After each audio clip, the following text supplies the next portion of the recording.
Aha. Yesu ashimwe bakunzi b'ikiganiro biracyashoboka. Imana ishimwe ko yongeye kuduha uyu mwanya. Naravuze ngo byose dushobora kubihana, umuntu ashobora kuguha impano runaka, ariko ubuzima Imana niyo ibutanga. Imana ari ishimwe ko yaduhaye ubuzima yatugiriye neza mu bihe bitandukanye, kandi tugenda twakira abatumirwa benshi. Ubu rero sindi buvuge ngo turi abatumirwa, ahubwo turi abashyitsi mu rugo rwa Mama Boy. Tumaze iminsi dukorana ikiganiro, yatubwiye ko afite umuryango, twifuza kumusura. Twari twabibasezeranyije mu minsi ishize yuko tuzabagerera iwe tukamusura, byanashoboka tukaganira n'umutware we.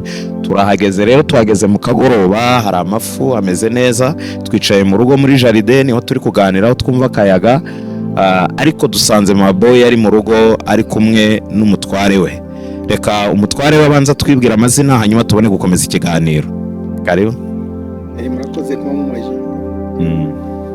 Baratwicaye ni mu rugo rw'iwacu na madamu. Yego. Amazina nitwa Nakugira Fred. Aho ku izina bazi Rushirabwoba. Nkaba rero akaba ari madamu. Dufitanye abana 5. Umudamu umwe n'abana 5, turabakirisitu. Murakoze. Imana iguhe umugisha. Rushirabwoba Fred, bavuze Rushirabwoba Fred, nyibutsa amazina uvuze yombi 3. Yego. Nakugira Fred na Rushirabwoba. Sawa, ubwo turaza kuyakoresha yombi muri iki kiganiro, nta kintu bitwaye. Reka twakire na Mama Boy, nawe adusuhuza, agasuhuza abakunzi ba Biracyashoboka. Murakoze cyane, ndabashuhuje mu izina rya Yesu. Amazina ni yayandi, ni mu Mararongo Grace, ku izina rya Mama Boy. Yesu aduhana umugisha. Mama Boy, Yesu aguha umugisha, ni naryo zina twahisemo gukoresha. Ndagira ngo mbere yuko dukomeza ikiganiro, mu minota mike urashe ku ntego, ubanze udusengere kugira ngo Imana ibane natwe muri iki kiganiro, hanyuma tuze gukomeza. Turagushimiye Mwami Imana, tugushimiye ubuntu n'imbabazi utugirira, tugushimiye urukundo rwinshi muri twe Mana utugirira.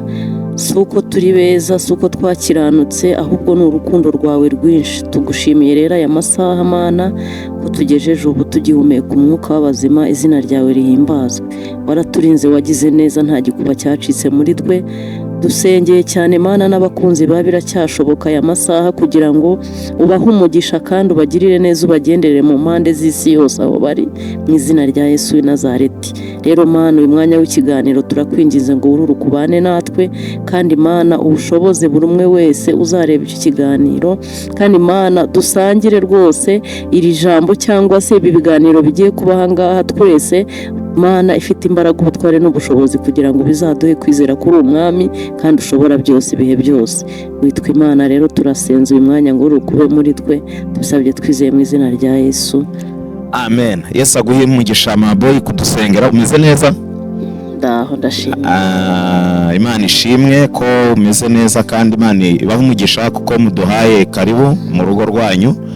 By'umwihariko impamvu tubagendereye ni urukundo, birumvikana, ariko muri iyi minsi muri social media, cyane muri za YouTube n'ahandi hatandukanye, hakunze kugaragaramo ubuhamya bw'amakupure, ariko ugasanga baranyuranya. Ugasanga umugore aravuga ibintu rimwe na rimwe usanga bisa nkaho, reka mbyite ko bisebya umugabo, cyangwa se ugasanga umugabo arimo arasebya umugabo muri social media.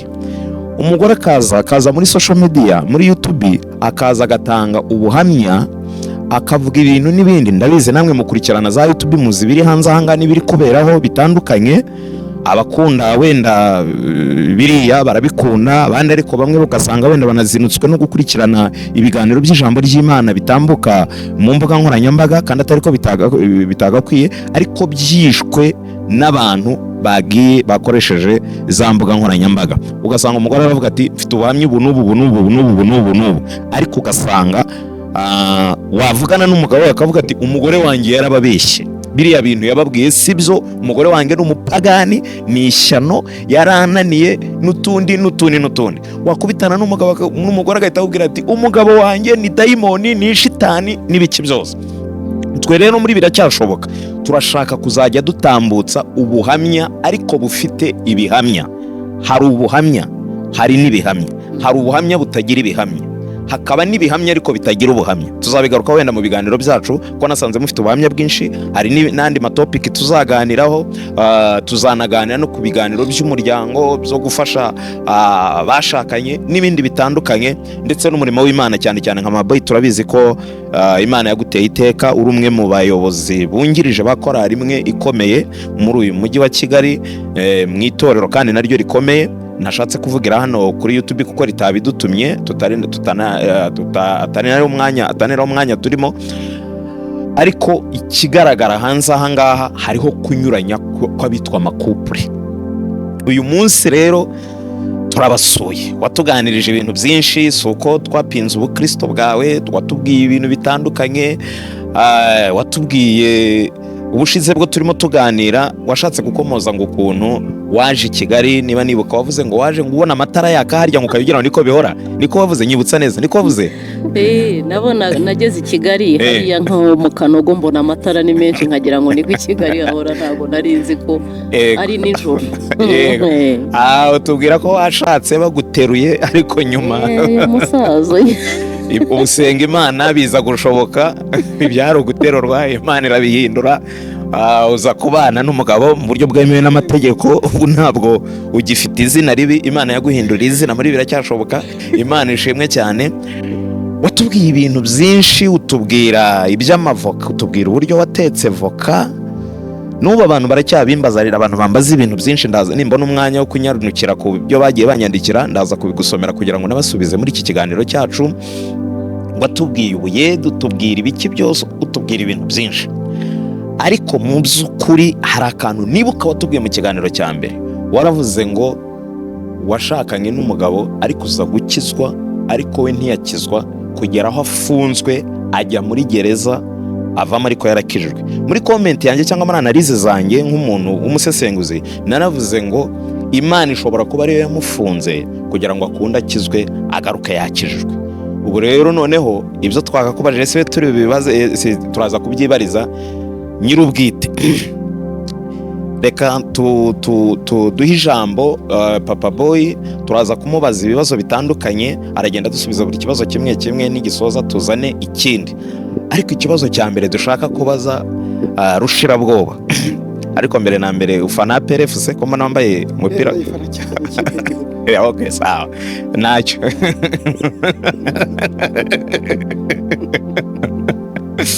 Uriya ni izina Rushirabwoba. Uyu munsi wenda ntituribivuge mu kiganiro, ariko mu cy'ubutaha uzatubwira aho ryaturutse, kuko ni izina ry'amateka. Hari abantu bambwiye ko rishobora kuba rifite aho rihuriye n'ibindi n'amateka turi y'igihugu cyacu mu buryo butandukanye. Mu by'ukuri tutarajya kure, uri umukirisitu, byo ndabizi, wakijijwe uti? Byagenze bite kugira ngo ukizwe? Maboyi yavuze ko ngo wafunzwe uza gukizwa uvuye muri gereza. Ibyagufunze ntidushaka kubizana hano muri iki kiganiro, ntidushaka no kumenya impamvu yabyo, ariko ese koko wakirijwe muri gereza? Warafunzwe? Ese wagiyeyo basi hari n'iki Imana yabikubwiyeho? Umwanya n'uwawe kuri ako kantu gusa, hanyuma tuze kugusana n'ikindi kibazo. Mu by'ukuri umufungo kwanjye, madamu arabizi, nanjye namuhaye ubuhamya. Ni Imana yambwiye tutari kumwe, nari ngiye nyine, ariko mfungo namuhayeho ubuhamya. Nafunzwe. Nafunzwe rero nari umupagani. Okay. N'abandi bose Imana iransanga. Yego.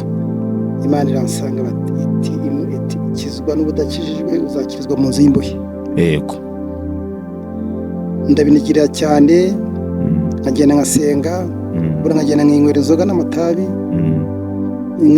nkajya inyuma y'inzu mwihisha ngo ndishe Imana ko nkanywa itabi, nkongera nkihanagura, nkongera nkagaruka. Warasengaga ukanywa inzoga ukanywa n'itabi, ariko wakenera kukanywa ugakata inyuma y'inzu cyangwa inyuma y'urusengero, ukagenda ukinywera nkihanagura ngo ndishe Imana. Ndasetse, komeza. Nkihanagura cyane, nkagira ibibombo kugira ngo nyine ujijishe Imana itamenya ko wanyweye itabi. Navayo umukozi w'Imana akambwira ati uvuye kunywa itabi, rwose itabi rireke, n'ubutariretse ugiye mu nzu y'imbohe. Okay. Noneho ndakomeza ndengaho by'Imana imbwiye. Ku munsi wa gatatu nk'uko bambwiye koko njya mu nzu y'imbohe. najyaho ni ibintu by'ibikino njyamo ndiheba njyamo nayo ifite amafaranga menshi Imana yambwiye ngo ngiye gukora amafaranga yose yego ngo amafaranga y'umugisha ni ukuvuga ngo wigeze ubutunzi ariko burimo umuvumo butaturutse ku Mana natunze ubutunzi yego Imana irambwira ngo amafaranga yose utunze n'ay'umuvumo ngiye kuyayabura ngo he mugisha navuga n'ibi rwose nibyo mubeshya rwose mwego murateka imitwe nareba amafaranga mfite hafi miliyari nareba n'ibintu mfite mwumva ko babeshya mwumva ko n'inzu mbeho nazayijyamo n'abahanuzi bagwanira bakubwira bati ubutunzi bwawe buragiye kuko ari ubw'umuvumo Imana yashaka kuzanira ubutunzi bw'umugisha ariko wowe wareba uko bungana ukavuga uko biri kose ubu butunzi ntaho bwajya barabeshya ni abesikoro ni abanyamitwe ubwo twumvikanije muri iki kiganiro yuko urwego wageraho rwose Imana yaguhize byayoyoka bikagenda buza kuyoyoka buragenda bwose no mu nzu y'imbohe njya mu nzu y'imbohe nari nzi yuko inzara itabaho ugezeyo uhura n'inzara nari nzi yuko inzara itabaho mu buzima bwanjye narebaga n'umuntu usaba w'inzara navuga uyu ni ikigo uyu nguyu inzara ibaho ariko inzara nageze mu nzu y'imbohe inzara irankubita nicuza n'icyo navukiye yego aho ngaho iby'Imana yambwiye ngenda mbibona aho niho nakirijwe bampa n'ubuyobozi muri gereza ndayobora mvamo maze gukizwa yego noneho abanze barangiye bati koko nugera hanze kuko uzakomeza ukizwa ngiye uzakomeza nyizwe yego ati za nzoga n'amatabi uzareka yego sizabigarukaho mu by'ukuri maze gukizwa ni naho nabatirijwe nabatirijwe n'umukuru w'itorero uriya wagiye hanze ninde uriya umukuru w'itorero ya ADEPR uwo muri ADEPR Isanzu Rwimo ninde Samuel okay niwe wakubatije muri gereza okay ubwo wari ufungiye mu yihe gereza ya Muhima hano bitaga 19 yego mu by'ukuri ndagenda mu biti imyaka 4 yego muri gereza nibyo mburanye ndatsindwa mweri ahubwo ni ubushake bw'Imana yagira ngo yego ikwereke ukuboko kwayo mu biti imyaka 4 ndagenda mba muyobozi mu itorero mba umuturage muri gereza mbeba n'ibigiye by'umudugudu by'akagari niho byadusanze ntabyo twari tuzi natwe muri gereza duhimba umudugudu akagari mbe no hanze hano maze gukizwa neza maze kumara amaze umukozi w'Imana aturuka hirya nazi rwose araza arambwira ati Imana igiye gufungura ibyo yashakaga yabigezeho icyo yagushakagaho cyarabaye hari abantu bajya bavangaho kugira ngo iguhombe yaguhombye ni nko bati naraguhombye noneho umukozi w'Imana aje kumbwira arabeshya yego siko ndafungurwa gute wumva ntibishoboka haleluya noneho ambwira ati rafunguwe mu gitondo njya kuburana mbumwere banzana igipapuro kigufungura ako kanya ejo baramamagara bati sohoka utahe uri umwere nta cyaha ufite ndasohoka ndataha ubwo natashye nyishijwe n'ubu ndacyakishijwe nari umuntu w'umupaga nk'inzoga amacupa nkayigwanda barya nka 20 ku munsi n'itabi nk'ifaridi yose ariko ibyo byose ubu ndabireba nkumva ngiye kuruka Pawulo yaravuze ngo mbibona nk'ibibambwe nabyo byandaya bikambona nk'ubambwe ibyari inyungu yanjye n'indamuzange nabihinduye igihombo kubwo gukurikira Kristo yego Imana ishimwe amaze gufungurwa rero nsanga ibintu byose bya bintu byose Imana yabitwaye nk'uko yabivugaga nyine byari imyaka 4 yari myinshi byaragiye nsanga madamu yabaye nabi ni kwa kundi kwa guteka avoka gutekera abana nari ubuzima nari ndiho nkirirwa nirukanga nshakira abantu byo kurya nashaka na 500 yo kurya nkayabura inkweto yahengamye ndavuga ni Imana se koko ni ibiki kwere koko nkajya kanyariro nkararayo nibwo bwa mbere niyirije ubusa iminsi 7 nibwo bwa mbere niyirije ubusa imbere y'Imana ndabaga kwa Yongo mu cyuma cye kwa Yongo igiti cy'inyoni hariya mu buvumo Byangwane. Abatahazi ni ubuvumo abantu basengeragamo, habagamo ibyumba bitandukanye bitewe n'abantu b'amateka babagamo cyangwa igihe wabaga umazemo ukitirirwa icyumba runaka, niyo mpamvu bari barahise kwa Yongwe. Nanjye ndahazi, komeza. ubwo ngubwo Imana yatubwira ngo hagiye kuza umunyagataro. Umunyagataro hagiye kuza azanye icyayi n'imineke. Yego. Nibwo mumenye yuko ibyo mwabyo mushubijwe ko ari ukuri, ni ikimenyetso Imana yari bahaye. Yego. Noneho umunyagataro araza yagera ku wundi ati Imana ikamubwira ngo suyu nguyu, Imana yabwiye ngo suyu nguyu. None umunyagataro asanga munsi y'urutare, munsi ndindani yo ngiyo. Yego. Ndindani nahwereye neguka bikanga. Urumva umuntu wari usenze amasengesho y'iminsi 7 ntubimenyereye rwose ari wapfuye by'agateganyo. Yego. Nakwegura umusaya bikanga. Noneho umunyagataro araza amereza umuneke ndyamye hasi n'umusaya n'icyayi bakamera hasi, ngiye kuva imbere ibyuya byinshi cyane byinshi. Numva ndimo ku mbe cyangwa wapfuye. Numva ndimo kuzanzabuka. Uko Imana yavuze koko mwe icyo cyayi n'umuneke ndazamuka, ubwo turagenda turataha. Imana yambwira ngo ni ikimenyetso nguhaye, ubu ngubu ngiye kuguha ya mitungo yawe wari ufite. Yego. Ati ikimenyetso wegenda ngiye kuguha inyama n'amakara byose urabisanga mu rugo. Ndagenda njya mu rugo ndaryama, ndabyuka nicaye ku ibaraza, ndetse Mana ibyo wambwiye kuri nabibona. Nabibona ibyo wambwiye, ngiye kubona inyama n'amakara kuri nabibona. Ubwo hadi Noheli bwari buke Noheli bibi, kandi namye ngo ngiye guha Noheli. Okay. Kandi wanjye na magaratana arimo nani gice cyari kirimo. Ashima Imana ko itanga Noheli. Yego. Komeza numve ne waraje kuyibona cyane baragupfunyikiye. Ubwo ndaryama kubera nayo maze iminsi ndaryama ndabyuka nicaye ku kabaraza k'inzu yanjye imbere. Nigereje ko Imana imereza Noheli. Yego. Nyiteze amaso. Numbiriye mu marembo. Yego. Numbiriye ako kanya haba haje umusirikare w'umujepi. Yego. Yego. Azana inyama zuzuye ya baga yabo. Wow. Bitasi imbere yanjye. Ibikanu byacitse rwose. Ni igikoni Imana yari ikoresheje ngo kikugaburire. Inyama ndazibona n'abaturage bose n'abahereza baratya. Yego. Bagira iminsi 2 barya inyama. Urumva ko Imana yambwiye kugiye kuma inyama, igiye kuma Noheli. Kandi Imana igumugisha kuko waragaburi ugaburira n'abandi urumva wasangira. Abaturage rwose n'abagaburiye. Yego. Yego. Amereza 20,20 ngura umufuka w'amakara. Yego. Ngura n'ibindi bintu ku ruhande. Yego. Ngura imiceri, ngura iki. Yego. Nadya mwumva imisonga rancho kubera inzara.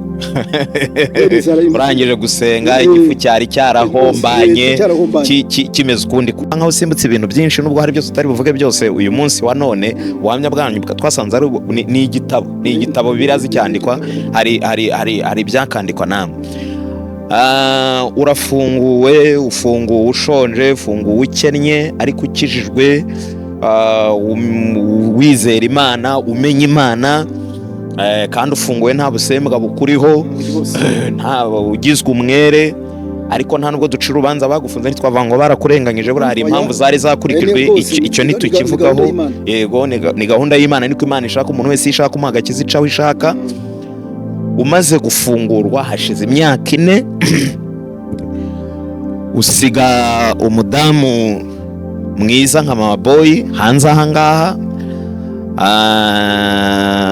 Wafunguwe hari ikimana imukubwiyeho, ese ugeze hanze uko biri kose hari amagambo wumvishe, ashobora ko hari abakubwiye wenda bati Mama Boy burya waragiye n'abandi bagabo baraza, bashobora kuba barakubeshye cyangwa batarakubeshye. Uko biri kose reka twemeze ko ayo majwi atabuze y'utuntu twishi n'ibiki, bishoboka ko hari n'abarabigizemo uruhare. Abo ntituri bavuge muri iki kiganiro cyacu, nta mwanya dufite wo kubavugaho. Icyo dushaka kwibwirira abantu ni uburyo Imana ihindura ihindura amateka. Ariko ugeze mu rugo witwaye ute? Ni iki cyagufashije kongera kugumana nawe amahoro kandi no kumugirira icyizere muri ya myaka inishize yose? Hari amakuru Imana yari yaguhaye ko yitwaye neza, cyangwa nawe waraje urigenzurira nk'umuntu wari ufite inararibonye?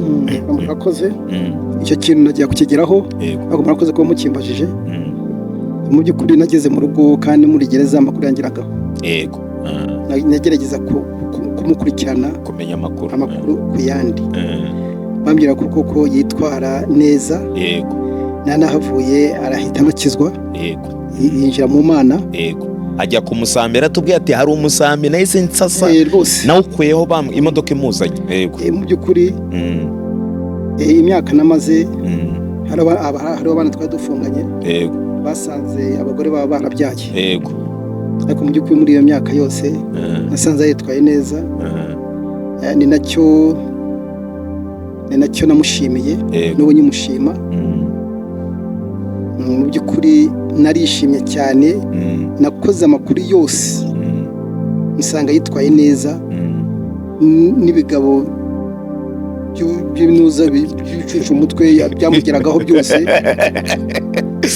abarokore dukoresha imvugo ngo ni ibigabo by'ibigori nari nabitsinze ntacyo nari nabitsinze noneho bimwe nagiye mbibona byamushukaga bimusanga no ku gikuta arimo gukotera muri bwa buzima bwe yatekera abana azavuka nk'uko yabivugaga ibyo byose nibyo namushimiraga amakuru nayakurikiraga kandi ubu ngubu turi kumwe buriya umuntu muri kumwe umenya amakuru ye umenya n'ukuri yitwara mu by'ukuri yitwaye neza ku buryo n'ubu byashobokaga namushimira rwose nivuye inyuma yego wigeze ufata ako kanya uramushimira urabimubwira wenda nayimushimiye nibyo yaragushimiye cyangwa ubu niba bishoboka ku itangazamakuru nk'iri ngiri namushimira naza kumushimira hari ukuntu wabiteguye hari ukuntu nabiteguye ndaza kumushimira icyo gihereho utaza kwisubira cyangwa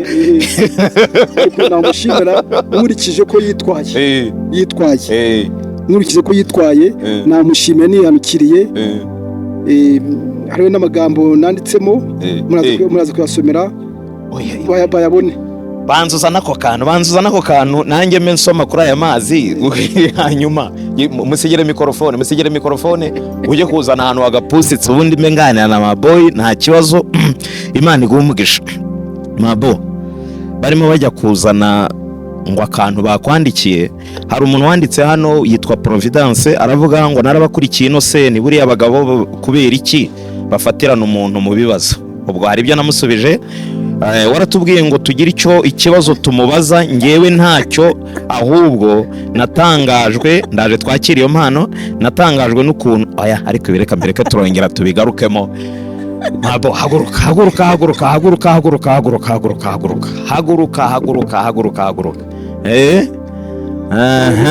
mu by'ukuri rero Imana ngiyi muhaye namushimiye uracyamushimira kuba yaritwaye neza muri iyo myaka 4 yego mu by'ukuri ndamushimira kandi ubu ndacyamushimira nzakomeza mushimira yego mu by'ukuri aya magambo nanditsemo yagusemere buri wese ayumve ko bimeze byose yego amagambo tereka hano hasi Mabo nze soma ayo magambo rwose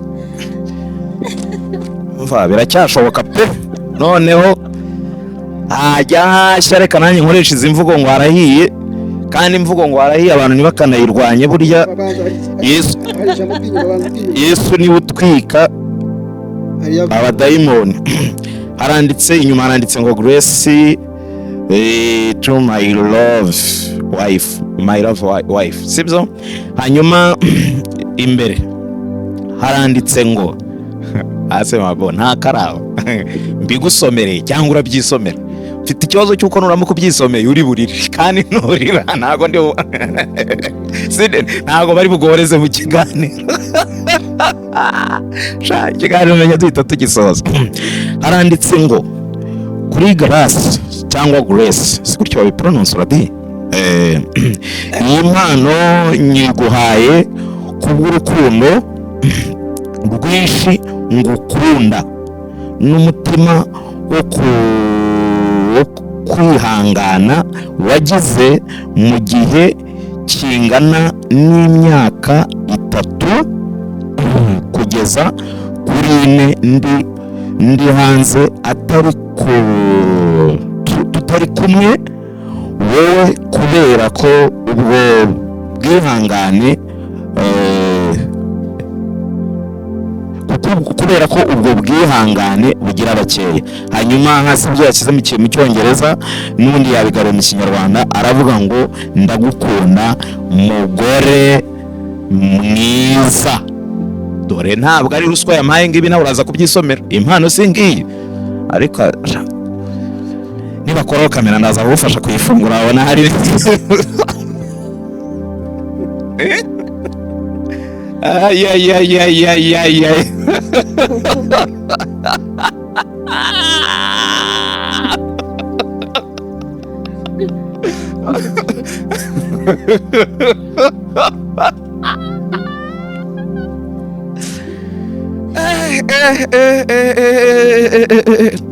Fre, ntarakureka mukomeze ibyo wagomba kuvuga, bimwe bivuze muri aka gace uvuze ibindi wanabyanditse.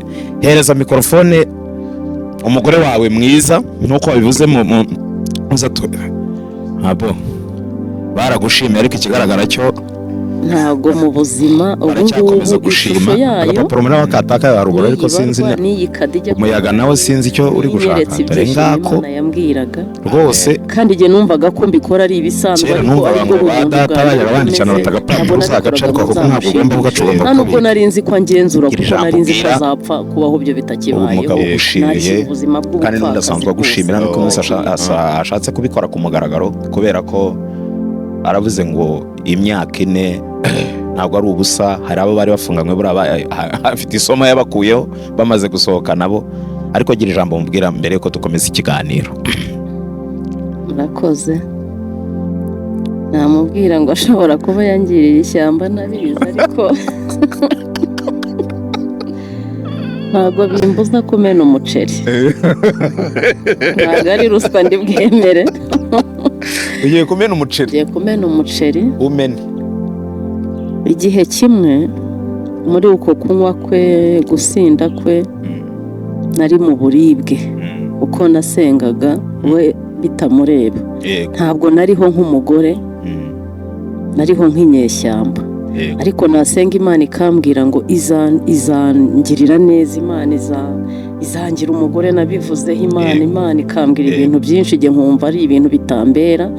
Mu by'ukuri ntago yankubitaga, ntiyakoraga iki, ariko narebaga ubuzima ndimo narabaye igikuke. Yaza akiri mu kazi yakoraga, nabwo yarazaga umutima ukansimbuka. Nabwo akomeje ibyo bintu byo kunywa no kudakizwa, nabwo yaza umutima ukansimbuka. Ariko Imana ikambwira ngo ntuze, niyo yanyubakiye. Simbishyikira uburyo Imana yanyubakiye. Nyuma Imana nibwo maze kureba, mbona ko ijambo ry'Imana riravuga ngo nzagushimisha iminsi ingana niyo nakubabarijemo. Ubwo numvaga ko je byashoboka ko ni Mose wavuze ngo twishimisha ibyishimo bingana n'iminsi watubabarijemo. Yego, Imana ishimwe. Ntiukomeza. Ntabwo rero numvaga ko ibyishimo byambera, kuko numvaga ko no gusangira nawe ku meza bitabaho. Nari ntarasangira nawe ku meza. Ibyo byabaye nyuma afunguwe koko. Afunguwe nibwo byabaye. Twari nk'inyeshyamba, yinjira nkasohoka. Ntabwo numvaga ko ibi bimeze uko. Mu by'ukuri mu kuza kwegeye numvaga ari nta n'ibyishimo birimo, ariko nkavuga ngo ariko wenda ubwo yakijijwe bizagenda neza. Mu by'ukuri nyuma yo kuza kwe nabonye Imana. Kugeza ubu ngubu nabonye Imana. Amen, amen. Nabonye Imana mu guhinduka kwe. Ntago ari we wahindutse gusa, guhinduka kwe nanjye kwampinduye birenze, kunyongeramo izindi mbaraga no gukunda Imana no kuyitinya birenze, kuko numvaga ari umuntu Imana itagonda ngo byemere, itabasha, itamushobora. Yego, yari umuntu wakubitaga, yazaga yabasanga nkaha akabakubita akabamara. Kandi ntiyarebaga ngo ni umusirikare. Yagiraga akabari yasangamo abasirikare bagenzi bagakubita, akambura amakositimu agashyira hariya ngo babuze yo kwishyura. Namureba nkaba igikuki igihe cyose nkumva ko ari buza kubita. Yari yarahamuye umutima warahahamutse. Iyo mbonye rero atekereje kuba, ntago uba ariko kunshimira konyine kubaye, ariko yabikoraga mu magambo. Yego, byari mu magambo, akambwira amagambo meza nkumva arantunguye. Ariko noneho agiriye ishyamba, abaye romantike. Simbizi niba atareba.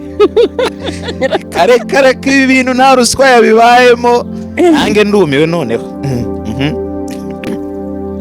Ntabwo mu buzima ubu ngubu ishusho yayo n'iyi barwa n'iyi kadi ijya kuva hariya n'iyi nyeretse ibyishimo Imana yambwiraga. amen. Kandi igihe numvaga ko mbikora ari ibisanzwe ariko ari bwo bumuntu bwanjye ariko meze, ntabwo nabikoraga ngo nzamushimishe. Nta nubwo nari nzi ko angenzura kuko nari nzi ko azapfa kubaho byo bitakibayeho.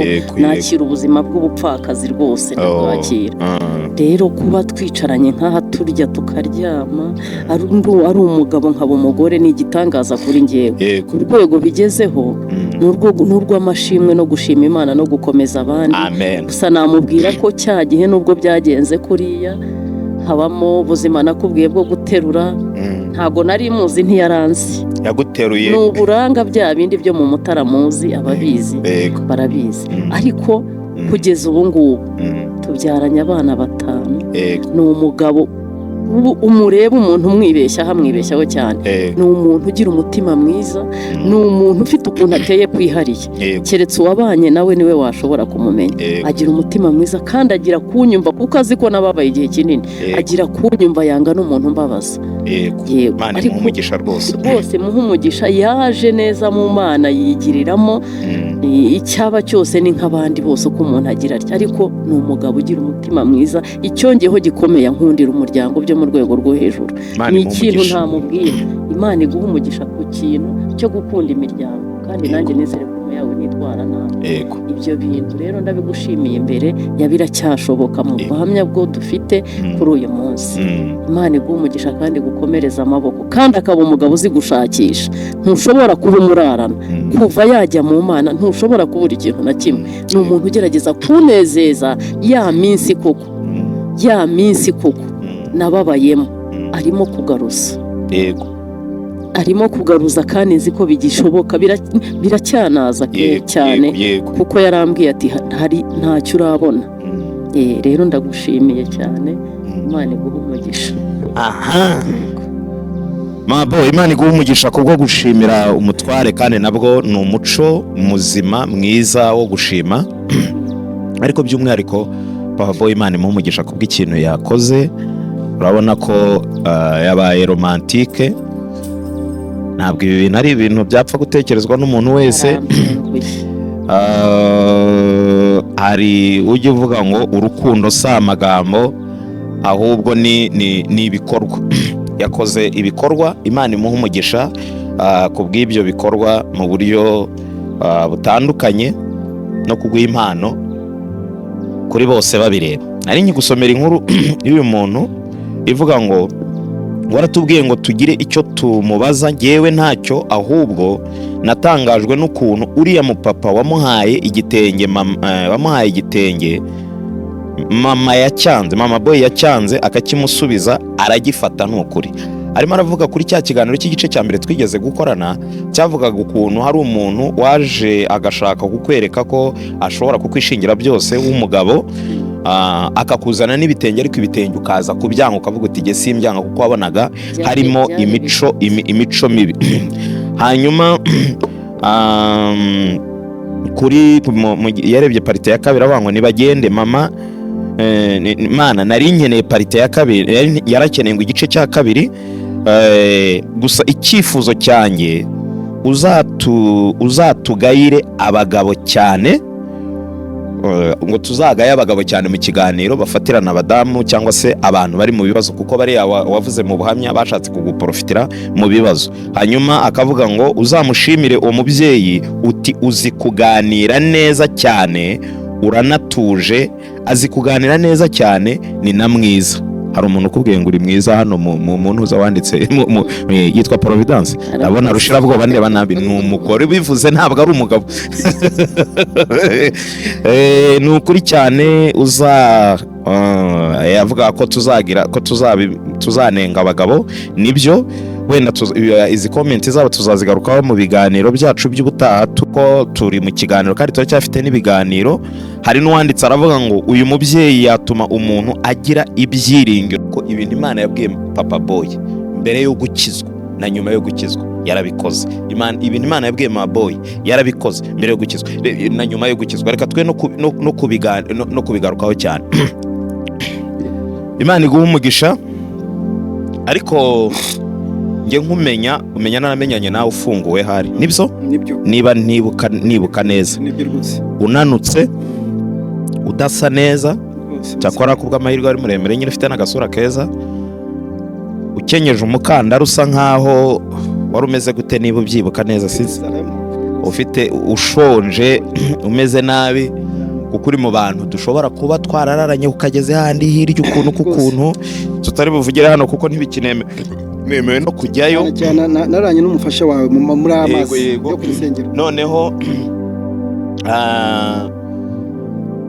ariko Imana nk'umugisha amaboyi ko gushimiye kubw'ibyo nawe mukoreye kandi wa mugana aravuze ati reka mene umuceri biriya bintu byo kuburyo wakubitaga abaki bose n'ibiki ntabwo yigeze abivuga ibyakabe ntiyari yarigeze abivuga ariko tugeze aha ngaha aravuga ati umuceri ndawumena ariya ni amarangamutima aturutse kuri iriya gift utanze Imana iguha umugisha kandi si ubu bwonyine ubikoze wa mugani usanzwe unabikora buriya kandi uzakomeza no kubikora ni byiza cyane hanyuma yanatubwiye ko wamuteruye ibyo turi bubigarukeho ariko ndakeka utabihakana baramuguteruriye baramukusanira rwose naramuteruye ariko Imana ishimwe ko yabahaye urukundo mugakundana mukaba muramanye mubyaranye abana mwavuze umubare n'iki n'ibindi byose mu buryo butandukanye twari tugeze kuri za nyama zaje kuri Noheli nyuma Mama yatubwiye ngo ukuntu mwakoze hari convention atubwira mu mamodoka wakodesheje gupakira ibitaka atubwira ko mwakoreye Nyabugogo n'ahandi hantu hatandukanye twari tugeze rero aho Imana iguhaye amakara ikaguha inyama ikoresheje urya muntu twavuze nyuma yaho ubuzima bwaje gukomeza kugenda gute nyuma y'izo nyama n'uwo muceri wakomeje gusenga byagenze gute n'ibiki byakurikiyeho urakoze nyuma y'izo nyama nababwiye yuko Imana yatangiye imbwiye yuko ikimenyetso izamizo nyama nakomereza mu buzima nazongera kwicwa n'inzara yego mu kurya byavuye kuri izo nyama ukuvuga ngo izo nyama zafunguye imiryango yo kurya zafunguye imiryango rwose y'inzara yego kuva narya izo nyama kuri Noheli ntabwo nongeye kurara gusa baranibonye kurara gusa yego ako kanya haba haje convention bagura abantu barimuka aho ngaho ninjye bagarukiyeho bagurira ko akazu kanye kari aho ngaho ninjye bagarukiyeho yego nayo nishimiye ko bagiye kungura nanjye nka umukira nk'abandi bose barabaguriye bose abanyarwanda babona amafaranga menshi ninjye wasigaye yego ariko mu gusigara ni gahunda y'Imana yego kugira ngo mbe hafi y'aho ngaho convention ije haza amakoronere haje amagenerale bashaka ikiraka indani muri convention kugira ngo batekere babanuze ngarutse inyuma noneho convention bashaka abantu basiza yego batwara igitaka yego noneho ubwo ngiye muzi ko nubwo nari inyama ariko izahari ikirimo urumva ziriya nyama ni Imana wabonye ntabwo ari ikigega cyazo cyahoraga iwawe sinafirigo bari bimuye nagiraga ishati imwe itukura y'uturongo nayimesaga nijoro yego nkajya gusenga nirwa nirukanka nshaka icyo abantu birirwa bararira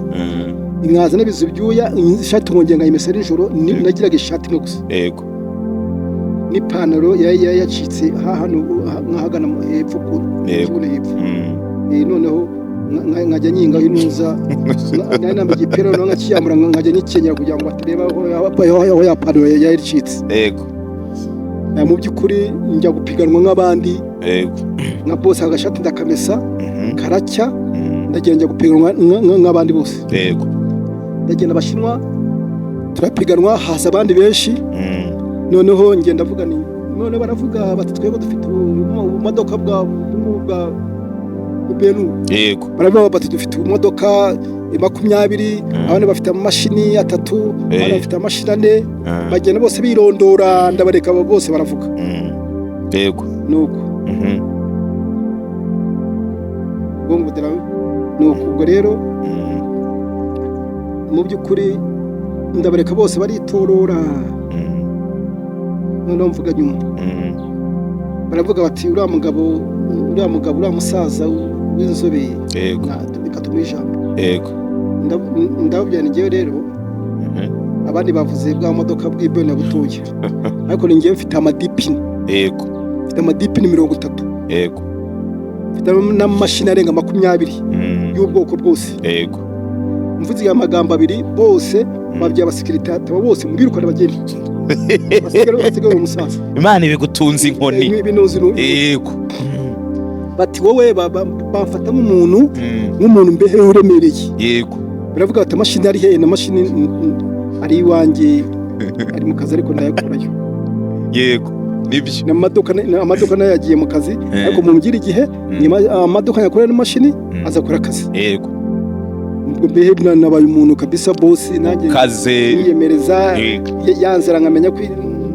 itariho, nkashinyiriza nariko ndarya tu ubu tuwiteka hari icyo yabwiye ka rwose ndarya, yego, ako kanya baba dusinya kontora, nsinya kontora miliyoni 50 zingahe gusiza, ndirukanka njya mu gishanga, ndeba njya kureba koroneri wa Gotrako, yego, ndagenda yimutekereza ati byo gusa, ati nko kuzimya buje ati amashini arahari, amadoka arahari, ati wowe gusa genda wataka akazi, wenda ndaguhe amashini n'imodoka, yego, ngiye nta kibazo, ndagenda mvugana nabo nkuramo miliyoni zanjye 25, hanyuma andi wishyura ibi bikoresho Gotrako yihereza akazi rakora, yego, ariko nereza akazi bakajya bahamagara umukuru wabo, bamamagara noneho ubwo nari maze kwijuta, maze kugura, maze kurya nta kibazo rwose, ariko aya mafaranga nyase mu ishokoshi ndagenda nikubita ku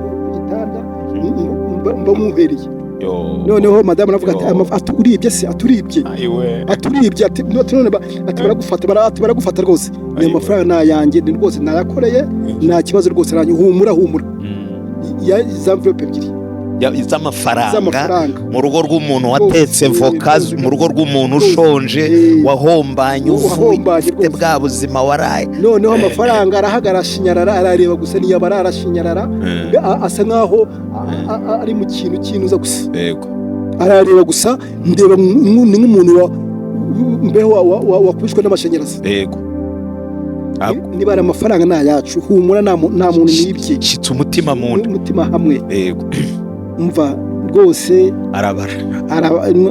yabara akabara inyuma, agaruka inyuma, yabara kubera ubwoba, ariko akabara garuhanga akabiteranya, ageze aho arabivanga, arundira muza mu envelope, byamucanze, ariko abiri cyuya kirimo gushoka, yego, mu by'ukuri ndashima Imana, yego, ko Imana yamvanye aho ngaho kuva icyo gihe, noneho mereza Gotrako kugira ko bakajya bamagara, icyapfa nkagira nk'umubosi, yego, ikipfuye nkahamagara koroneri, yego, kamubwira uti ibintu bimeze gutya, bimeze bitagahamagara nawe akazi kakagenda, yego, abashinwa bankunda gutyo, banarangije bamamo n'akazi ko kubatekera abakozi, baguha isoko rya resitora, maboye yarabitubwiye, isoko ryo gutekera abakozi, yego, bari abakozi 2800. ariko se gatoya tukiri aho, hari ubuzima umuntu abamo akumva arapfuye birarangiye, banamuhanura cyangwa yanasenga agatakaza ibyiringiro nk'ibyo mwatubwiye mu buhamya bwanyu, ariko nanone hari n'ibisubizo biza ukavuga uti ibi bintu singiye gupfa, nka rushirabwoba, uvuye hahandi yavuze, uri muri wahuye na bwa buzima bukakaye, ubonye miliyoni 20, abazungu baragukunze, si baso, si ba bene wanyu, si ba nyoko wanyu, babahaye n'akazi ko kugira guteka, wumva kudafite ubwoba, ntamuka byaguteye, uvuga uti wenda menye ejo ndi bupfe, iyo wagendaga ntiwakebaguzaga ngo wumve, ndashaka kugira ngo duhe ishusho y'ukuntu wiyumvaga muri ibyo bihe, urumva wari watangiye deja, wari wanatabawe, ariko si ubwo wumvaga umeze neza. Murakoze. Mu by'ukuri kuvuga ibi bintu ni ukugira ngo nuremerewe, yego, n'ukuri iki gihe uburara, yego, washobewe, yego, wemuwe, amenye yuko azatabarwa, amen, kuko muri iki gihe nanjye nari narihebye, ariko naratabawe, yego, nagira ngo mbwire umuntu uburara cyangwa umuntu udafite namba, yego, ko aguma ku Mana azatabarwa, amen, azatabarwa, gusa azamese kamwe, yego, areke kujya kuvangavanga. Icyo nzi cyo Imana icyo saba izakimuha. Amen. Rwose ndabihamya. Ndabihamya nk'uko nasenze Imana icyo gihe sinagira ubwoba kuko ni ibintu Imana yari imaze igihe ibimbwira. Byazaga n'ubundi ari amasezerano kuko byazaga mbirore nk'uko Imana yabimbwiraga. Noneho sinibyo ngibyo, noneho haza abasirikare bakomera, haza abantu bakomeye bashaka ikirako cyo guteka. Abashinwa barabangira bati turashaka Fred niwe Imana yatunze inkoni. Yego Fred niwe dushaka. Haza n'umupolisi babitaga Ndayambaje wari ku mujyi wa Kigali, Dipsi. Aravuga ati uyu mugabo niwe batoranyije n'abandi babane mugarikiyo. Nawe arakuvugira rwose. Aravugira rwose pe. Aracyariho Ndayambaje. Imana imuha umugisha rwose kandi mukomeze. Namuhaye n'inka rwose. Aracyari mu gipolisi. Nawe yararuhutse. Imana imuha umugisha kandi rwose aho hari n'umuryango we tumwifurije umugisha. By'ukuri hariya convention niho hatumye nzamuka kandi ngashimira n'igihugu cyacu cy'u Rwanda byose tubikesha igihugu FPR Inkotanyi. Yego. Ibyo byose tubikesha nibyo. Yego. Nibyo. Ibyo byose niyo itariho ibyo byose ntitwabibona. Yego. Urumva nigeze kubivugaho mu minsi yashize tuvuga ngo tujye twibuka n'abashonje n'abagize gute, ariko twibuke ko n'ubuyobozi nabwo rwose erega ni nabo bahagarariye Imana mu gihugu. Nibo bahagarariye Imana mu gihugu. Iyo Imana ije kudutabara ica muri bo. ubwo ngubwo noneho ndabatekera birarangira rwose zirarangira nanjye ngenda ngura utuntu impande n'impande gake none birarangira njya Nyabugogo iriya soko Sitivali. Yego Sitivali ryari ryanjye ndagenda rifata ryari ryanjye twarabivuze mu kiganiro rwose aho nari kodeshaga miliyoni 16 muri mezi abiri. Yego nkacuza miliyoni zirenga 30. Yego mu by'ukuri aho niho nazamukiye y'Imana yambye ndayibona. Noneho rimaze gushya ndagenda ngura amazu arenze 30. Yego mu mujyi wa Kigali mfite amazu arenze 30 n'iby'Imana yambye ko ari afite imiryango agera arenga muri za 60 twarabivuze. Yego nakugejejeyo. Yego narahasuye tuzaya dutanga ubuhamya bufite ibihamya. Narahageze kuri wa mudugudu rwose.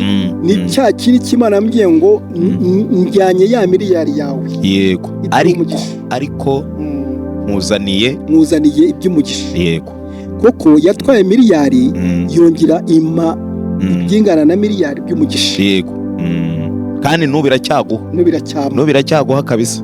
Rero nagira ngo mbwire abihebye abazi yuko Imana itabaho iriho, abasatani ibihebesha ireke kubihebesha. Imana yo mu ijuru irahari rwose izabaha ibyo basaba. Yego kuri ibyo ngibyo tugeze kuri ibyo ngibyo murabona imodoka nk'umuntu waburaraga. Yego mfite amadoka arengane. Yego amadoka amwe arakora. nuko ngeze aho ngaho ndavuga ni madamu rero rwose ntako naguhereza ibyiza wankoreye ndi hanze kwihangana. ndavuga rwose reka nkuguriremo nawe imodoka ushake perimi ujye witwara. Yego oya abazimu yarabisha rwose mugura imodoka ndere ngini rwose imodoka niyo nayimuguriye nanjye mfite iyanjye. mu by'ukuri ubu natwe turabana nk'abandi. Yego cyagira ngo twatuze no kutubaza twaramenyekanye ariko biracyashoboka pe. mu by'ukuri murakoze. Yego papa bo Imana iguha umugisha. Nibizo kubona twicaye ahantu nk'aha ngaha, ahantu mutuye n'ahantu hagaragara hafatika muri karitsiye nziza, muragoswe hepfo abakomeye n'aboroheje mu bana nabo nibyo. Ariko niba hari ikintu gikomeye ni ukumva abantu babaye muri ubwo buzima. ngira ngo ahantu twicaye hano ni muri jaride mu rugo hafi n'umuryango. Hepfo hari imodoka, haruguru hari izindi, no hanze y'urugo hari izindi zitari hano. Imana yarakoze, Imana yagize neza, ihabwe icyubahiro ku bwa buri kimwe cyose yakoze. Kandi Bibiliya iravuga ngo tutagwisari tuzasarura rwose. Kandi ubu buhamya muri gutanga, reka nanjye mpanurire kuri kamera, sinjya nkunda kandi sinjya mpanura kuri kamera. Imana igiye kubaha ubundi buhamya bushya. Hari ubundi buhamya bushya Imana igiye kurema ngiyo si uko ibi bigiye, ntabwo Imana igiye kubambura, igiye kongera n'ibyo mwari mufite. Kuko iyo Imana iguhaye ukagira umutima wo gutanga, ntugomere igihugu, ukagira umutima wo gukomeza gusenga Imana, twahanura tutahanura, byanga bizakunda, Imana irakwagura. Ikintu gitera umuvumo ni ba bantu yakira, buranakozwe ku mutima na ka kantu wavuze ngo babahaye inyama ariko nawe ugaburira n'abandi. Ushize narabivuze mu kiganiro Maboyi, hari umuntu wanyandikiye simuzi n'ubu se ndamumenya, arambwira ngo uwo mubyeyi ndamuzi, Nyabugogo yarangaburiye n'umwana wanjye. Hari n'abandi benshi, ubwo niwe washoboye gukurikirana ikiganiro, n'abatagira smartphone, ariko Imana ishimwe. Kandi mukomeze ako kantu ko kugira gute ko gufasha abantu. Ni byiza yuko twibuka aho twavuye, ariko tukagira gute tugafasha n'abandi, Imana ikatugirira neza. Maboyi yaradusobanuriye, atubwira uburyo Imana yakomeje gukora imirimo n'ibitangaza. Ariko hari ijambo rivuga ngo uko Yesu yarari kera n'uyu munsi wa none niko akiri. Ariko muri Yesaya 57 akavuga ngo umwami Imana izanaba, nicyo gituma ntagira gute ntamwara. Hari abantu bavuga ngo Imana yari iya kera ngo ubu ntabwo igikora. Mu by'ukuri Imana ntabwo igikora, irakora rwose, irakora rwose, yerekeye aho gukora byararangiye, irakora rwose, irakora uko yahoze n'uyu munsi wa none niko igize gute, niko ikiri. Maze na Maboyi aracyabona amakado rwose.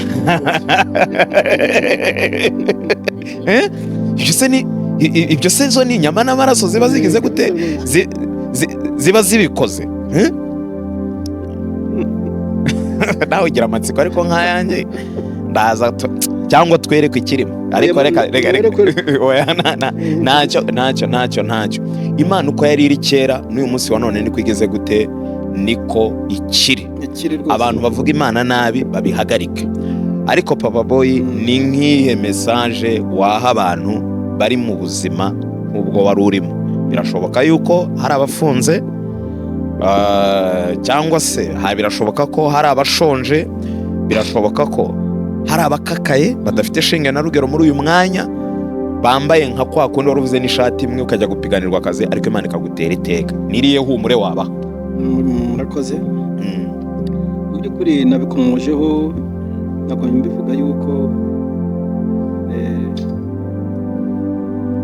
nk'uko nabivuze. Mu by'ukuri icyo nabuhumurizaho, mu by'ukuri Imana yo mu ijuru basenga Imana ishobora byose, ikora byose, izabamara inzara, icyo bifuza cyose Imana izakibona. Yego. Koko ngeranye ngarutse inyuma ukuntu nari ndiho. Yego. Tukarara kanjepe mu ishyamba n'amadamu musenga, imisundwe nkagera mu rugo, imisundwe nkayigira yanyijiye. Yego. N'ukuntu nari ndiho narihebye. Abantu banyumva muri iyi saha, basenga Imana bazatabarwa, kandi abahamirije ko bazatabarwa pe. Yego. Nabivuze bamese kamwe, basenga Imana bije mu Imana. Batasenga Imana ngo bajye mu bindi, nk'uko cyagiye nasenga Imana nkajya inyuma nkanywa agatabi. Yego. Ibyo ngibyo basenga Imana imwe. Yego. Ivuga agatabi akareke, yabi babireke, babugore babareke. Yego. Basenga Imana imwe, Imana izayibireka. Amen. Amen. Muri aka kanya mbatangarize yuko umuntu wese usenga Imana ari imbere y'Imana, Imana iza kumwireka. Amen. Amen. Murakoze. Imana iguha umugisha guhumuriza abantu. Ndagira ngo dusatira umusozo n'ubundi twakire Mama Boy, ataza kugira ngo twariye ruswa, turi kuganira n'abagabo twamubujije ijambo, ariko Imana yagize neza. Mama Boy, niba hari icyo wakongeraho wacyongeraho mbere yuko mvuga ikikurikira. Yego, n'ubundi turacyari kuri biracyashoboka. Nagira ngo mbwire abantu ko Imana uko yahoze n'uyu munsi ni kwiri. Kandi nagira ngo ntangarize abantu ko umuntu wese uri mu Mana kumukoza isoni ntibibaho. Ariko nkahagarara ku ijambo rivuga ngo Imana niba yaravuganye nawe izakugirira neza. Tegereza, kuko Imana nta muntu yihutisha. Nge byarihutaga nkagira ngo ngiye no gupfa nk'uko wabivugaga, nkabona ibintu ko mbibona nkavuga, ariko ko bavuga ngo amasezerano iyo yihuta umuntu aba agiye gutaha, naba ngiye gutaha. ko mbona ntacyo ndimo kwishyuza Imana. Noneho uko ibyo bizira n'ubiracyambwira kwizangirira neza n'ubiracyansezeranya ibindi. Ubwo rero bivuga ngo n'ubundi umurimo uracyakomeje. Icya mbere ni ukwizera Imana ugasenga, ntabwo ari ukubona ngo niba mbonye imodoka ngenderamo nangwa se ndi mu nzu nk'uko ntakiri abana batakigerekeranye ngo ndeke Imana ngo nta kindi ishaka yarabikoze. Nongeye kuvuga ngo hahandi waturutse haracyahari, hari uri ku mavi utegereje gusingira bya bindi. Uko byagenda kose niba Imana yarakubwiye tegereza Imana kandi Imana irakora. Byo nabibonye ubu buhamya ntanga mbabwiye ko ari ubwanjye ni ubwacu na Papa Boy, ntabwo ari ubwundi, ntabwo nabwumvishe mu rusengero, mbwicayemo kugeza ubu kandi n'ubundi nicaye mu by'Imana yambwiye cya gihe ngo ndabitwaye, ariko gusa numvaga hari akantu nshaka gusubiraho ku nyama. Kavuge. Imana itubwira ko igiye kuduha umunsi mukuru, noneho dore ko nakoraga ubuyedi nacyo cyari cyarabuze, nacyo icyo kiyedi cyari cyarabuze. Imana iravuga ngo iratugaburiye, yari amaze ayirindwi, aza akambakamba nta n'icyo asanze mu rugo nibura. Icyo gihe nanjye Jackson ahantu hari naramubuze, Imana imuha umugisha, twariye ku nyama zivuye hanze. Jackson n'ubu iki kiganiro turagushaka muri biracyashoboka, uzahamagare Mama Boy kuri nimero ye, turaje tuyibaye mu kanya, twaranayitanze n'ubushize. Yego rwose Jackson dutanze itangazo, turagushaka. Jackson yari umuhungu w'umujepe, tutagira n'icyo dupfana ari ugusenga Imana. Imana iramukoresha akajya n'imvunguru mbehe yaba n'icya gikona, ari umureri irashoboye. Umuntu wese niwumva nta jwi ry'Imana wumve ko uri kure yayo, wumve ko hari ibintu ukenyereyeho. Numara gukenyurura witamura ubona ko uri kominikasiyo n'Imana, emera neza, wizera ibyo ikubwiye. Ubundi ku ijambo ryitwa kwizera icyo ubwiwe n'Imana ko kigomba gusohora. Kandi igihe nakubwira ngo simbisi ushidikanyaho, niba uri mu bantu bambwiye ngo imodoka irenze imwe ubu ni 5, narabihanuye rwose, icyo cyo ndakibuka. Uri mu bantu bambwiye ngo ushaka perime, nkavuga ntuyu nawe yavangiwe. Perime ngewe najya no mu modoka agena nanayitwara, kugeza ubu ngubu byose dore ngize n'izi uzi zidahari ngize. Nongeye gusubira ku karangi nababwiye, ndongako karangi kari ikimenyetso Imana yari yaduhaye. Yego. Ubu rero ntago nkiri wa muntu wari washyiraga abashyitsi muri salo, mfite inzu ngari ngenda nkumva ndarambiwe. Amina. Ibyo ni isezerano ry'Imana nicayemo kugeza ubu ngubu. Ntago nirata ko nicayemo, ndirata yuko icyo Imana yambwiye cyasohoye. Tugirire neza kandi Imana ikaba yarampaye n'umugabo mwiza. Uyu mugabo mureba agira umutima mwiza, yakora byose, agira umutima mwiza gusa. Yego. Imana ibaha umugisha. Ikiganiro nibiracyashoboka. Njye ndi Prophet Innocent, kandi twababwiye ko turi mu rugo rwa Mama Boy na Papa Boy. Reka tubashimire ko mwatwakiriye mu rugo rwanyu, mwatwakirije ibyo kunywa. Mama Boy twe twamubwiye ko tuzaza tutiyirije, cyangwa se niba tuzaza twirije, none twabonye yuko mwatwiteguye neza. Imana ibagirire neza. Hanyuma hari ibintu byinshi Imana yagiye ibakorera. Twanyuze ku iduka ruguru aho mukorera, ariko turabizi ko mukorera ahantu hatandukanye muri iki gihugu. Hari amaproje mufite Iburasirazuba, hari ayo mufite Kanombe, hari ayo mufite hano, hari ayo mufite Kimihurura, hari n'andi maproje mashya mwenda gutangiza, tuzayagarukaho mu biganiro byacu by'ubutaha. Hanyuma ikindi, muri kwa gutembera hano tuzenguruka tureba ibyo Imana yagiye ikora, no gutembera muri ubusitani bwanyu, hari ahantu twabonye inzu y'inkoko hari inyuma, cyangwa se hari ahantu twabonye mwororeye inkoko muri pariseri yanyu nyinshi cyane. Ziriya nkoko nizo mwirira cyangwa n'iz'ubucuruzi, ku buryo amahoteli, abantu bashaka kurya inkoko nziza zagaburiwe neza, nzabohereza ahangaha mwazicuruza? Yego, urakoze cyane. Ziriya nkoko ni ubucuruzi twabaye nk'abagura kugira ngo twegereze nk'abantu hari ababa bafite amakwe, hari abazicuruza, bagira ngo tubegereze inyama hino, bajye baza tubahe rwose. mwagerayo mukareba Yego. umushinga mugari kandi urakomeje ushaka kuwongera ushaka gutwara izigize Iyo ushaka yose. izitabaze arazitwara, cyane rwose ushaka gutwara izibaze muzishyira muri iriya firigo Muri iriya mbona hariya firigo hepfo, tukamutwara hariya niho ni ukuvuga ngo mukora delivery, umuntu wese wazikenera ashobora kubavugisha. yego kuri iriya nomero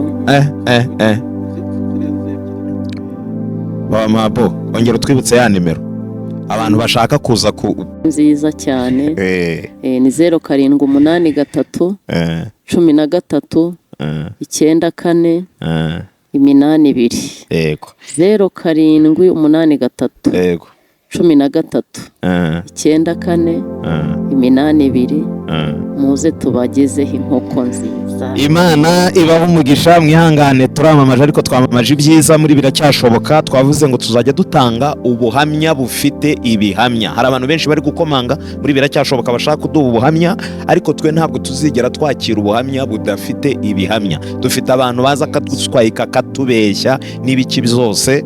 Aha ntabwo twe tuzemera kubeshya, tuzavuga ukuri, ntabwo tuzavuga ibitarigeze biba. Reka rero tubashimire uburyo mwatwakiriye mu rugo rwanyu kandi turi kumwe. Imana ibaho umugisha by'umwihariko. Reka dushimire Papa Boy. Papa Boy, kubona umugabo nkawe wiyubashye, Imana yagiriye neza uduha umwanya amasaha rugurira, nabonye mwafunze ku bwacu. Imana ibaho umugisha. N'indi mirimo naguhamagaye wari uri mu nama utandukana nabo mwari kumwe ku bwacu. Imana iguha umugisha, turagushimiye. Ariko kandi kantu ngira ngo mvuge, hari abantu bavuga ngo umuntu atabarwa ngo kubera ko ngo habaye ngo ikene wabo ngo Imana igira gute. Nibyo, Imana ikoresha abantu, ariko ndagira ngo ntange utuntu tubiri wavuzemo. Bariya Abashinwa Imana yakoresheje, nta mwene wanyu w'Umushinwa ugira wowe, nubwo uri inzobe, nta mucayina mufite nawe, ni Imana yagize gute, yabyikoreye. Uriya muntu w'Imana yakoresha akazana inyama, si uko mwari mufitanye isano, yarakuzi gutyo bisanzwe, Imana iramukoresha. Umuntu ukurikiye biracyashoboka yemere kandi yizere ko Imana ibasha gukoresha n'inzira umuntu atakekaga. Tureke kwiringira abantu biringira Imana. Imana iracyakora, iracyafite ubutware n'ubushobozi bwo kugirira neza abantu bayo. Kandi ubuhamya bwa Papa Boy na Mama Boy dukurikije icyubahiro Imana yabahaye, butere n'abandi guca bugufi no kwiyoroshya, bahamye aho Imana yabakuye. Abantu baratabawe ariko ntago bashaka kuvuga aho bavuye. Reka mbashimire kuko mwebwe mwemera kuvuga aho Imana yabakuye. Imana ibaho umugisha. Niba ari cyo Papa Boy yongeraho yacyongeraho, turimo dusoza ikiganiro cyacu. Murakoze. Reka tugire mu gusoza. Reka nawe ngushimire. Yego. Mu by'ukuri mvuye mu nzu y'imbeho, navuyemo nihebye kubera iyo nzara. Yego. Ariko mu kunkomeza, mu bantu bankomeje warankomeje. Yego. Urakoze. Ari we Innocent warankomeje, ukagera mu gusenga, ukankomeza. Imana ikagusanga ikakubwira ibyo yego byo nkubwira nkabigira kubera inzara, ariko byose ko wabimanuriye niko nabibona. Yego. Mu by'ukuri harimo abahanuzi imunyuma, ariko mu byo utajya ngo niko turi kumwe n'aba wasengeye barabizi, ariko mu by'ukuri mbabwire ibintu uhanura birasohora. Amen. Imana ibihererwa icyubahiro. Birasohora. Amen. Si uruswa amaye cyangwa se kuvuga neza, ariko muri bya bihe nafunguwe dusengana n'ubu tugisengana. Imana iguhe imigisha. Amen. Ndabakire mu izina rya Yesu. Ndagabanye rwose. Imana ibahe umugisha. Kandi ikiganiro Imana igishyigikire. Amen. Amen. Amen. Ni radiyo yawe Imana igishyigikire. Yego. Uzi ko Imana yavuze yakivuzeho. Yego. Ko ari cyo kigiye kugira gute. Yego. Ari cyo kigiye Imana igiye kugikoresha. Imana igiye kugikoresha. Imana igiye kugishyigikira. Ari cyo kiza muri leta ko kizaba neza. Yego. Umenya umuceri nawe kabisa. Mu by'ukuri ndagushimira nihanukiriye. N'ababyumva bose, n'abusengera bose, ariko nabwiraga n'abantu yuko bakugana bagatanga ubuhamya bwabo. N'abandi bagafashwa. Yego. Nicyo kizamura abakirisitu. Wa mukirisitu wihebye, iyo utazi ubuhamya arazamuka. Yego. Nk'umuntu nzi imbere nazi ubuhamya n'ukuntu ndeba arafashwa. amen. arafashwa rero murakoze kuri uyu mugoroba. Imana iguhe imigisha kandi ibyo n'Imana ibyumva. Iguhe umugisha amaboye nawe hari icyo yongeraho hanyuma tukabona gusoza. Ndongeraho kugushimira. Hari ikintu anyibukije kuba tukiri mu Mana, kuba agihagazemo. Nzi neza gurupe mwari mufite ko iwanyu n'umuntu bitaga Bosco n'undi musaza n'indi, iriya gurupe yaradukomeje cyane. Iriya gurupe yaradukomeje kandi buriya mu Rukiri, mu bantu, mu ntama wajyanye mu Rukiri, ujye ushyiramo izo muri uru rugo ebyiri cyane rwose, kuko uri umwe mu bantu batubaye hafi muri icyo gihe cyane. Ndizera ko murarya muhage yawe ya buri gihe. Ubu iyo nyibutse hari ikintu niyongeramo imbaraga gituma iyi myaka yose ishize tukiri kumwe. Nagira ngo mbwire umuntu, Imana nikubwira ngo nivuga nigukoresha jya uvuga, ariko nitagukoresha uceceke, kuko ubuhanuzi bwemerwa iyo bwasohoye. Kugeza ubu ngubu njye mfite ibihamya by'aka karangi, nicyo gituma nakavuze ubushize. Ibintu Imana igukoresheje guha n'ikimenyetso. Ubu rero ni icyerekana kuri kumwe n'Imana. Ahubwo abantu nibaze bavuga ibyururutsa abantu imitima, kugira ngo abantu bamenye ko Imana iriho inakora. Yego, nibwo buhamya bwiza, nibwo butumwa, niko kujyana intama kwa Kristo. Yego, Yesu abaho umugisha. Murakoze, kandi abakunzi b'ikiganiro biracyashoboka aho muherereye hose. Imana ibaho umugisha, ikomeze kubagirira neza. Mukomeze mukore subscribe, mukore share, mumenyekanishe inkuru nziza, mubwire abantu ko bigishoboka. Uyu muryango turawushimiye. Birashoboka ko tuzagaruka mu kiganiro cyabo ubutaha tuvuga ku muryango no ku bindi bitandukanye no ku tuntu n'utundi. Kandi niba hari icyo wifuza kubabwira, ushobora kwandika muri komenti yacu cyangwa ukatwandikira kuri WhatsApp kuri nimero mubona kuri channel aho hasi. Imana yabaha umugisha. Niba hari n'icyo wifuza kubabaza, nabwo wakoresha ubwo buryo, kandi tuzi ko bizagenda neza. N'abakeneye za nkoko ntabwo twabyibagiwe, bazahagere. Inkoko zirahari, kandi hari n'ibindi byiza Imana yagiye ibakorera. Hanyuma ikiganiro biracyashoboka, twajyaga tugitambutsa buri wa mbere, ariko ubu ngubu twongereyemo iminsi. Ahubwo ku wa mbere tuzajya dusengera ibyifuzo byananiranye, twifashishije n'ubundi rya jambo dutambutsa. Wifuza kugira icyifuzo utanga, ushobora kwandika muri comment cyangwa ukatwandikira kuri WhatsApp. Imana ibaha umugisha. Dusabiye umugisha kameramani wadufashije ku buhanga bw'ibyuma, ndetse Imana iha umugisha n'uyu muryango. Biracyashoboka. Imana ibagirire neza. Bye.